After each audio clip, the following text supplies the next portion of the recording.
What's up tout le monde, bienvenue sur une autre émission des fans. Aujourd'hui on vous parle de X-Men 1. Le premier X-Men. C'était quasiment un peu nostalgique de revoir ce film-là en 2024. On l'a revu chacun de notre côté. Comment t'as trouvé ça, Mike? C'est sûr que X-Men, le premier, c'est un classique que j'ai vu plusieurs fois. Il manquait quelque chose, peut-être. Qu'est-ce que t'avais changé ou qu'est-ce que t'avais vu différent? Les scènes d'action auraient dû être plus longues. C'est peut-être mon seul défaut. Une scène qu'on peut en parler, c'est l'arrivée de Cyclops Storm contre Sabretooth. Et il se passe pas grand-chose. C'est vrai, il y a comme aucun dialogue en ça. Je pense qu'il voulait tester un peu l'audience. Est-ce qu'on est prêt pour des films de X-Men? On est littéralement dans les années 2000. Marvel est loin d'être ce qu'il est aujourd'hui. Ils étaient vraiment dans un état financier critique. Ils étaient pas loin de la faillite. Donc vraiment, je pense que le côté test, oui, effectivement, il était en considération. Qui a ensuite ouvert les portes pour non seulement les prochains films de X-Men, mais le fameux Spider-Man, Sam Raimi qu'on a eu. Ouais. Parlons de Spider-Man, tu savais qu'il a failli être dans le film. En fait, il est dans le film.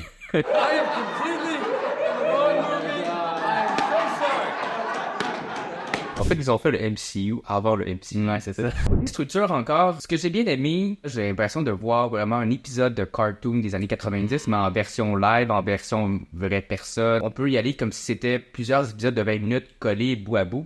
Puis je trouvais que ça fitait. Je me rappelais un peu quand j'écoutais ces émissions-là. Les dialogues sont pas très longs, mais c'est efficace. Straight to the point. Ouais, je pense que c'était cool qu'on commence avec Malicia, puis Malicia était un petit peu le fil conducteur du film. J'ai vu ce film-là en 2000, j'étais au cinéma, j'étais très très jeune, mais je savais pas c'était qui ce personnage. J'étais comment, qui l'ont-tu inventé juste pour le film? J'avais pas trop compris c'était qui. On pouvait un petit peu deviner en voyant ses pouvoirs un peu. Ouais. Ce qui m'amène à parler un petit peu des VFX du film.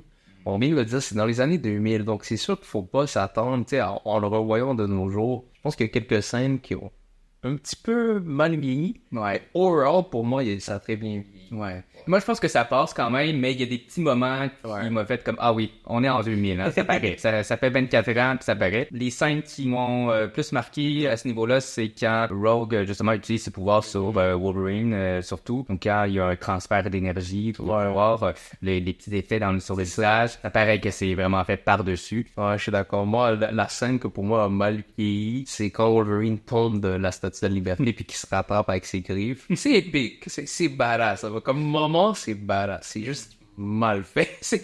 Ça a mal vieilli. Mais il y a d'autres scènes que je suis comme, ils sont bien sortis. Tu sais, les transformations avec Mystique. C'était quand même bien. Ouais, tout à fait. Tu te rappelles le coupier de Mystique, le fameux qu'on voit dans l'annonce. Quand je l'ai revu récemment, j'avais hâte de le voir. En plus, je me rappelais que c'était un moment que j'avais adoré, que ça m'a pas déçu. Sinon, du côté des personnages, ils ont pris la décision de pas aller avec des costumes colorés. Et ça avait beaucoup fait jaser parce que c'est pas comme les comics, mais en même temps, c'est un petit peu comme les comics parce qu'il y avait des fameux Ultimates, à peu près dans ces années-là. Toi, ça passe ou ça passe pas? T'sais, avec rétrospective, là, les voir, tu vois, tes X-Men, aucune couleur, tu sais, vraiment tout en costume BDSM noir.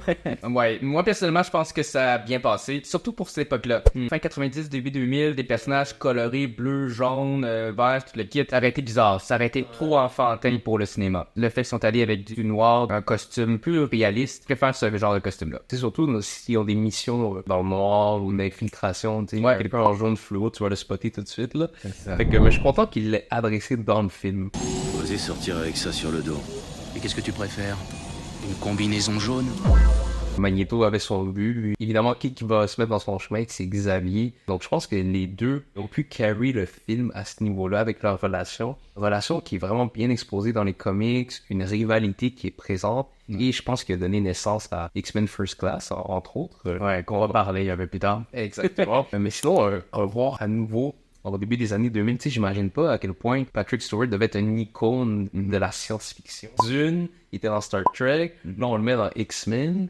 Tout un CV pour Sir Patrick Stewart. Ouais. Comment t'as trouvé ça de revoir un peu dans leur prime, si on veut? Ces deux acteurs-là, pis ces deux personnages-là, ils ont carry pas mal le film aussi avec Wolverine, bien sûr, là, mais on veut les voir. X-Men, c'est quand même le combat entre le bien et le mal, donc les X-Men du Professeur X contre les mutants de Magneto. La fraternité. Dans ce film-là, on l'a vu. Le petit échange au début entre les deux, ça l'a mis le ton. Parce qu'à la fin de la journée, ça reste deux mutants, mais qui ont des visions différentes différentes pour leur espèce. Tout à fait, puis ça rappelle aussi Malcolm X et Martin Luther King, deux personnes qui militaient dans la même direction, mais avec des idéologies différentes. Même quand le film commence, c'est la guerre, right? Ouais, et tout. Je pense que le film aurait pas pu mieux commencer. Le fait que ça commence avec la Deuxième Guerre mondiale, avec Magneto, qui se fait tatouer son numéro de prisonnier, je pense que c'est le meilleur moyen de faire entrer quelqu'un qui est pas initié au cartoon. Avec des petits événements importants comme ça permet de faire le croisement entre les deux puis amener un certain réalisme. Pendant la guerre, en tout cas dans l'univers Marvel, les gouvernements étaient prêts à tout pour avoir des super soldats. Donc avoir des Captain America, avoir des projets Weapon X qui nous ont donné le fameux Wolverine, Hugh Jackman. Ah, Wolverine.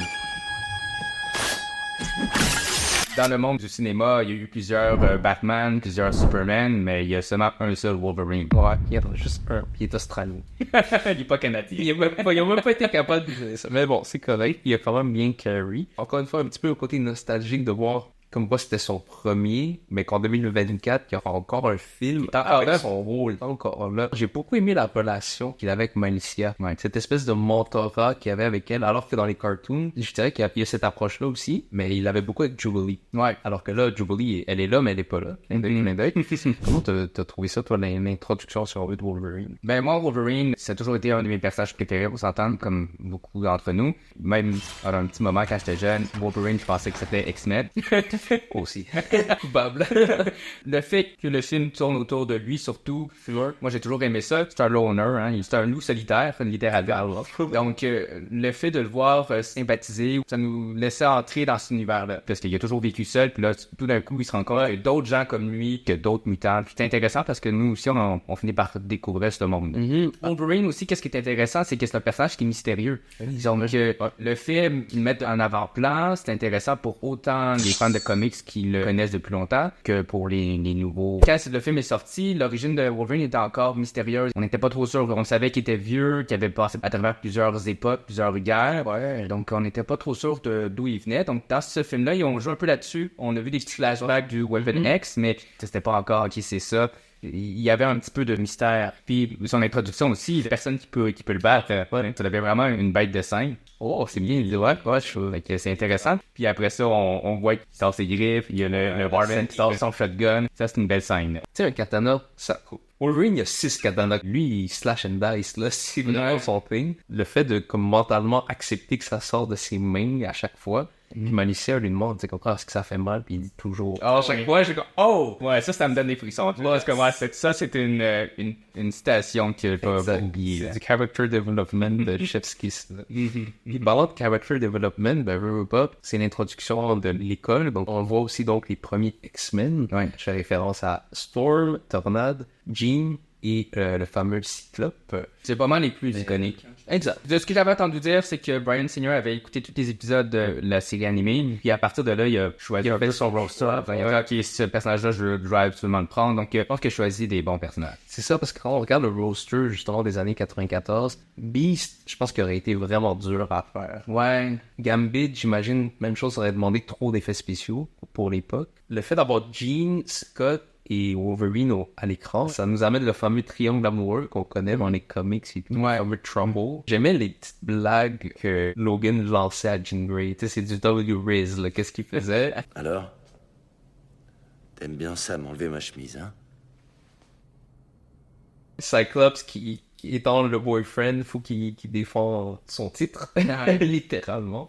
Ça part la dynamique assez tôt entre les trois. Moi, je trouvais que c'était juste assez pour voir qu'il y a quelque chose entre eux, mais non pas trop élaboré. Mais c'était suffisant pour qu'on comprenne. Pas pour qu'on comprenne, c'est bien dit. Excellent. Tu sais, quand il y a les deux, il y a deux Wolverine. Ah ouais, il faut bien les rejoindre. Hé, c'est moi. Prouve-le. T'es un gros nœud. D'accord. Des petites jokes comme ça qui parlent rien encore, donc ouais. Tu sais, t'as de l'action, t'as une histoire, t'as des personnages, t'as des bonnes blagues, c'est pour ça que je donne des points à ce film-là, même si on l'écoute 20 ans plus tard. Ouais. J'ai ri à ces blagues-là, justement. Moi aussi. Mais sinon, on a comme entrevu Jubilee, c'est à elle que je parlais, on a entrevu Shadowcat. Spider-Man, comme je l'ai dit, on l'a vu. Parce qu'il y a souvent ce débat-là, hein, si tu es un mutant, c'est pas un mutant. Et on a vu le fameux Stan Lee, Ouais. qui serait, dans le fond, son premier cameo. Le premier d'une longue suite de caméos qu'on aime voir, c'est Iconique. Alright, fait qu'écoute, je pense qu'on a pas mal fait le tour. Overall, de mon côté, très satisfait de voir ce film-là. Ça fait du bien de voir juste un bon film, tout. J'ai très hâte de voir le 2. Ouais, moi aussi, dès que j'ai fini le premier, je voulais mettre le deuxième tout de suite, mais je me suis gardé une petite gêne, on en reparler plus tard. Ils sont disponibles sur Disney+, by the way. Maintenant qu'avec Fox et tout, il y a le merge, c'est officiel.